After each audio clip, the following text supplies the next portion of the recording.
Welcome to Small Arm Solutions. Today we're going to be looking at my personal collection of Carbine clones. Now, of course, everything that you see here is a clone. These are no select fire rifles here. These are no NFA rifles here. Now, one of the main differences between a lot of the clones versus the actual rifles is one, fully automatic, and two would be the barrels. Now, a lot of these carbines all came with a 14.5-inch barrel or an 11.5-inch barrel or so forth. These are all 16-inch legal commercial rifles. And all these rifles here are things, for the most part, you can build, with the exception of a couple of these prototypes, which we do have here. And I go back to sort of start with the Vietnam era. And the first one we're going to start with is my Xm177 E2. Now, this particular Xm177 E2 is made by Troy, and Troy's My Service Rifles, which Mr. Troy has done an absolutely incredible job, not just on the rifles themselves, but also the assistance he gives to the Vietnam veterans, and particularly the Sante Raiders. Now, the rifle that you see here is the Xm177 E2, and you can see by the forward assist. Now, they do make the GAW-5. The GAW-5 was the one that's specifically famous for the Sante raid in North Vietnam to rescue American POWs, which unfortunately was a failure due to the fact there was no POWs there. But the GAW-5 is the Air Force model minus the forward assist. I had the Xm177 E2 for no other reason that I'm an Army veteran, and this was the Army version. And he did an excellent job.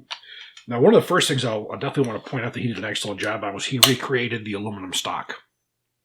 Pretty much everything you've seen since, the Colt Sp1 has been a plastic stock or a very cheaply made one.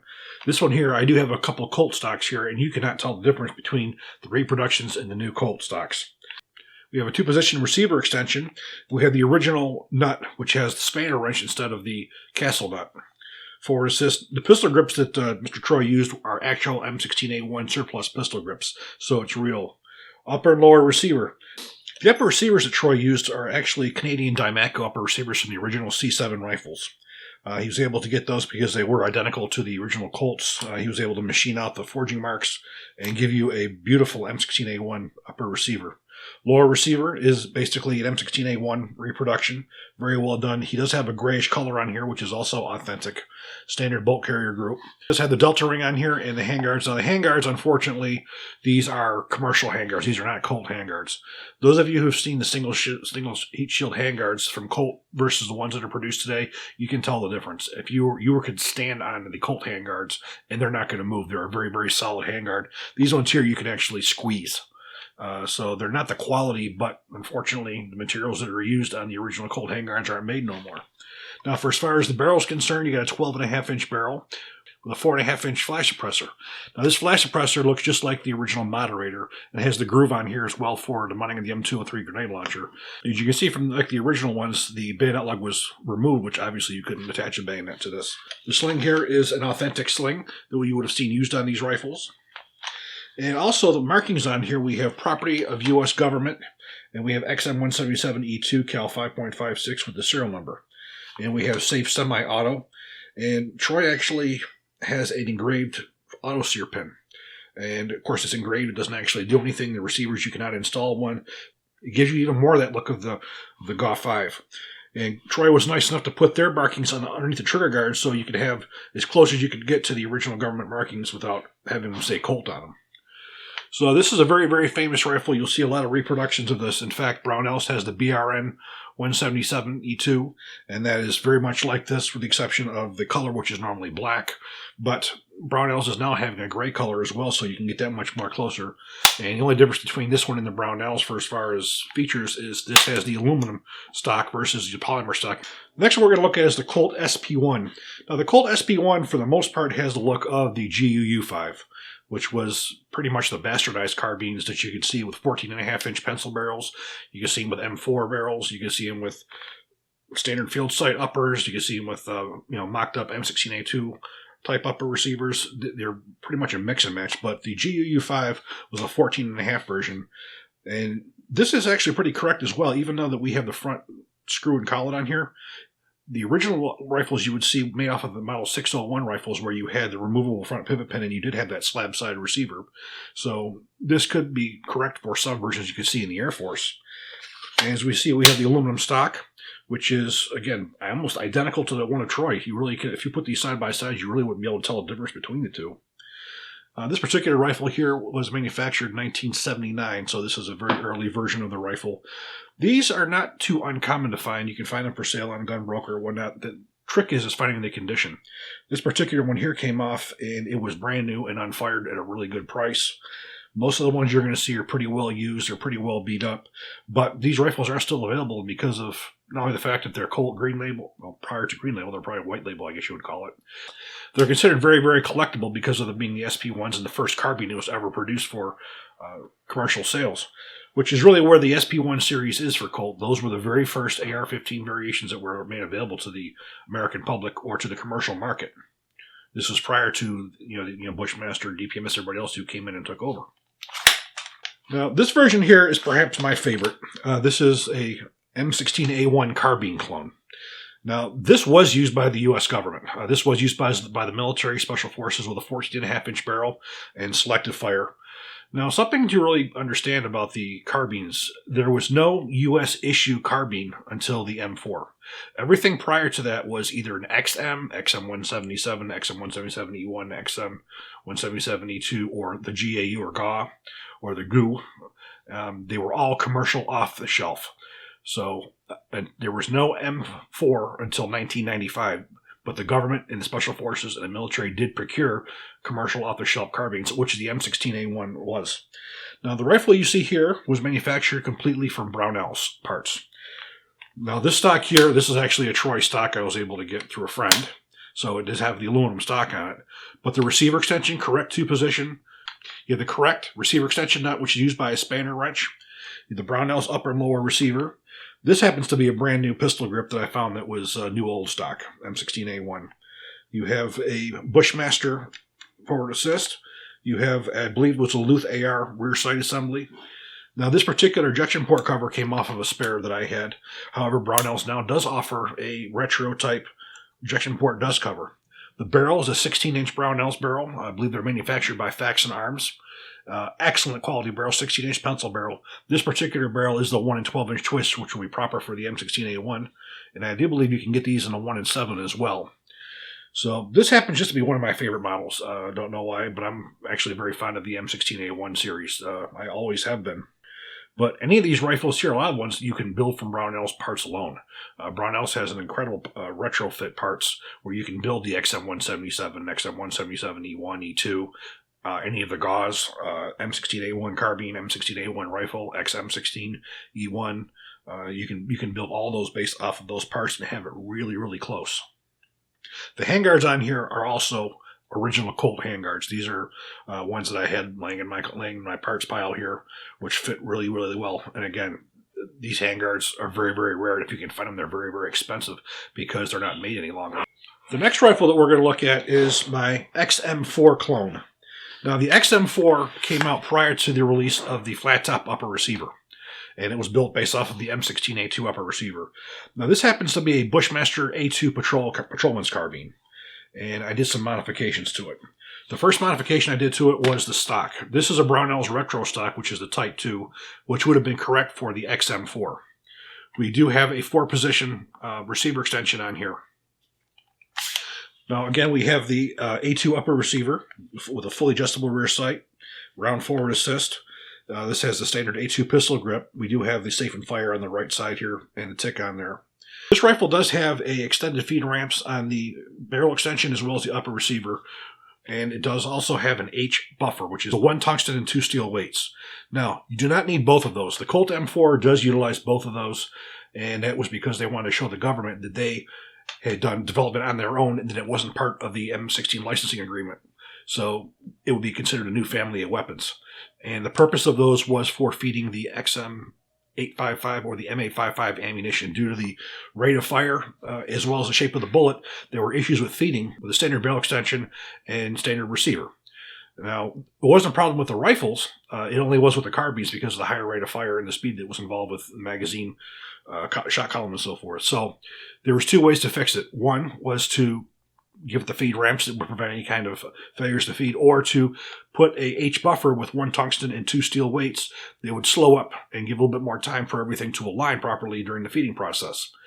So you did not need both. It was either one or the other. And most manufacturers for the most part, up until probably the last 10 years or so, went with the standard barrel extension and went with a heavier buffer.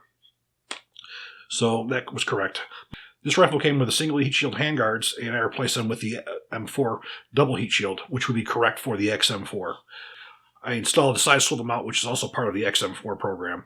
Now the barrel contour as well, you'll see we have the M4 contour, but a 16-inch barrel. That was also part of the XM4 rifle as well. And you'll also see we have a 1 7-inch twist barrel on here, which would be mil spec. But this would be a very, very close clone to the XM4 carbine, which predated the M4. The next one I have here, this is more of a just for fun because this really wasn't anything that was bought in large numbers by any military either, but this is the AR-15A2 Sporter II government carbine. Basically what this was, when the AR-15A2 series came out, they swapped out the Sp1 carbine. They swapped out the upper receiver on the Sp1 carbine with an A2 upper receiver. They kept the profile of the barrel, but they went with a 1 7-inch twist. They changed out the stock assembly, and they changed out the pistol grip. And that was the AR-15A2 government carbine, which was an updated version to go along with their AR-15A2 series.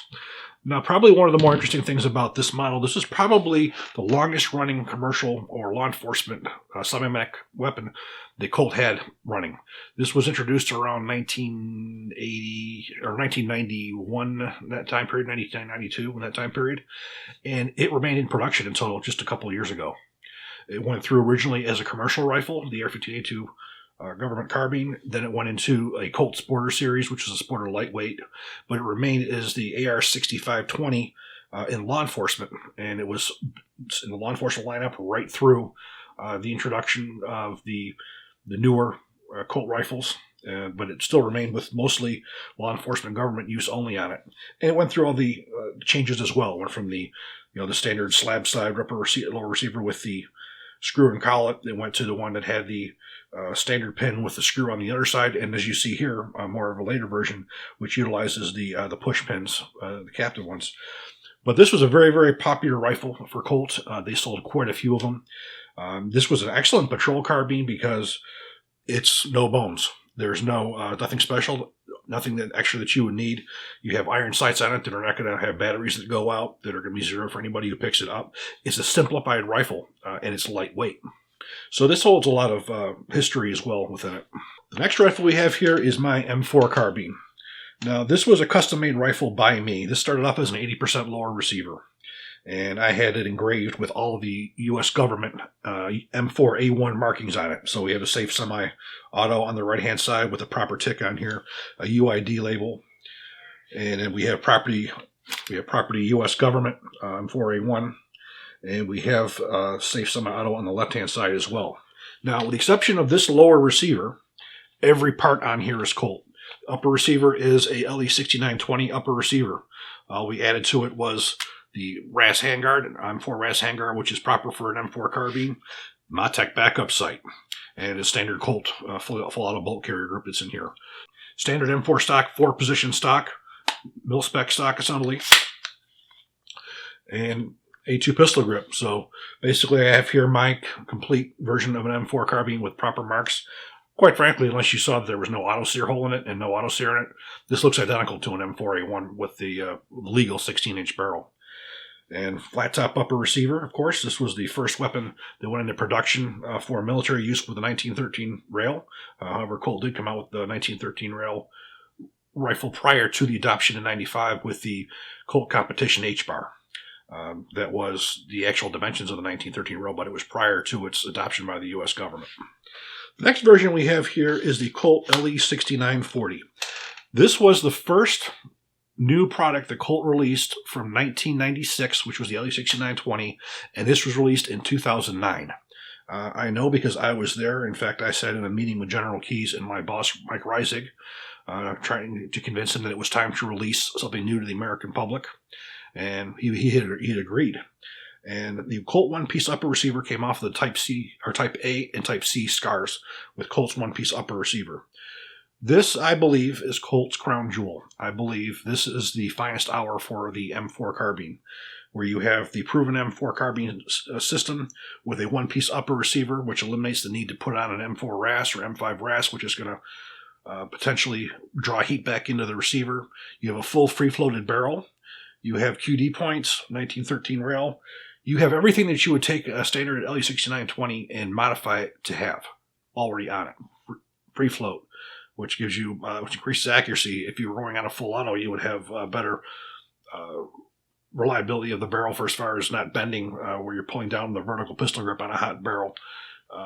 You have the ability to put any kind of optic or any kind of accessory without having any effect on the barrel. You have the folding front sight. Now, this folding front sight is the current with the lock on the front. The original ones did not have that. That was something that was put on later. You see the Montec backup sight. Colt had sold quite a few of these. This was a very, very popular rifle until the dark time came where they got sued by Carl Lewis from Lewis Machine and Tool for violating his patent, which they did.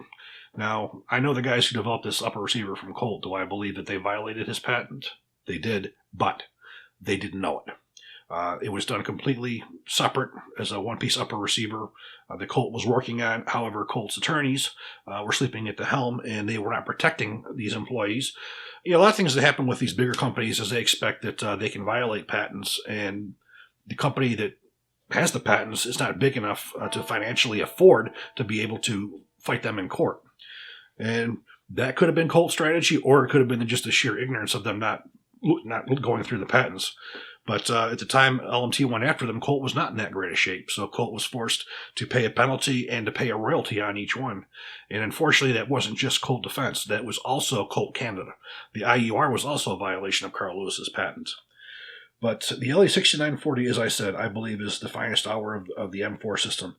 This has everything that you can possibly do to improve the rifle. Well, you can definitely improve the bolt carrier grip a little bit.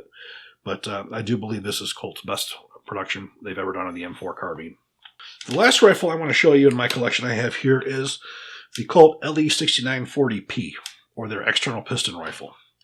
Now, this particular model is one of those ones that could have made Colt a lot of money, but there was too much politics that went involved with it. If you go back to the original Global War on Terror when it started, and H&K caused all those issues with saying that we have a flawed rifle, the direct impingement or the internal piston was not as reliable. We have to go with external piston. So, of course, they brought their HK416 in, and it caused a lot of people to question the reliability and durability of the original M4 carbine. So many companies and many countries had started requesting rifles that were manufactured in the external piston. Well, the problem with Colt is Colt did not want to introduce, even though they had a successful Type C SCAR rifle, it was an external piston. They did not want to introduce a external piston because they were afraid that they would be admitting that there was a problem, which was totally the wrong way to look at this. If a customer tells you they want something, you give it to them. You don't try to tell them to take what you have, and then they end up giving business to another company, which is in the end what happened. Colt had a very successful Type C carbine. Type C carbine went into the LE1020. The 1020 was of lessons learned. Colt showed it for several years at the SHOT Show and various different shows, but it wasn't available. And then the LE6940P, or advanced piston carbine, was the completed design of that, and a lot of those changes had to do with the articulating link in the piston. It came, the way the piston was held in place. Type C SCAR, for instance, used a roll pin to hold the gas system in place, where it was difficult for you to remove it unless you were in armor. Where they now have a push pin and so forth, and articulating link piston. They made some modifications to the upper receiver. They also made some modifications and added the cam guard on there to prevent the cam from digging into the upper receiver. The system was an excellent system. It was a very reliable system. Colt could have sold a lot of these, both commercial, law enforcement, and military, if they would have. But unfortunately, they decided not to. And then they only manufactured very few of these for the commercial market, and they stopped altogether. And these command a lot of money because they are so rare. So we have, this is the articulating link piston. This is identical to what you'll see on the Taiwanese T91 that was made many, many years ago. You do have gas rings on there. And you do have a piston where you have one position is normal, and you flip it around and you have a position for suppressed. Another one of the main differences between the external piston guns of Colt, between the Type C, the 1020, and the 6940P, was the bolt carrier group. The original bolt carrier on the Type C had a part of it cut out, and it had a key mechanism that was placed in there that was used to be able to have the operating rod strike to knock back. That was found not to be the most optimal way to do it. They did find that those had broken. The next modification that was done on the 1020, you had a carrier key which had a slot cut into it that went into a notch into the carrier key. So when the operating rod would come back and smack it, the carrier key screws were not taking any pressure at all. It was this cut piece that was fit into a slot on the carrier. Well, they also found that that wasn't much better than the original, and then they went to the one-piece carrier, which you see today on the LE6940P. This is my collection that represents sort of a historical evolution of the carbine, which goes from the original Xm177 E2s to the most modern Colt rifles, which is the LE6940, LE6940P. You have many different options out there when you want to make these rifles. There are several companies who are making parts. You can still find a lot of surplus parts for some of these older rifles and the newer rifles. And you find a lot of companies who are making these Brownells, Troy, for instance. Some of them are extremely rare. The 6940 is not too rare. 6940P, absolutely rare. The Bushmaster, my XM4, those are a little bit harder to find now just due to the fact that you have, Freedom Group has basically shut down Remington and DPMS and Tapco. The Colts are relatively rare and extremely expensive because they are collector's items. So I hope you all enjoyed this video on these different variations of the carbines. If you do, please click like, please subscribe, and even better, share. Thank you.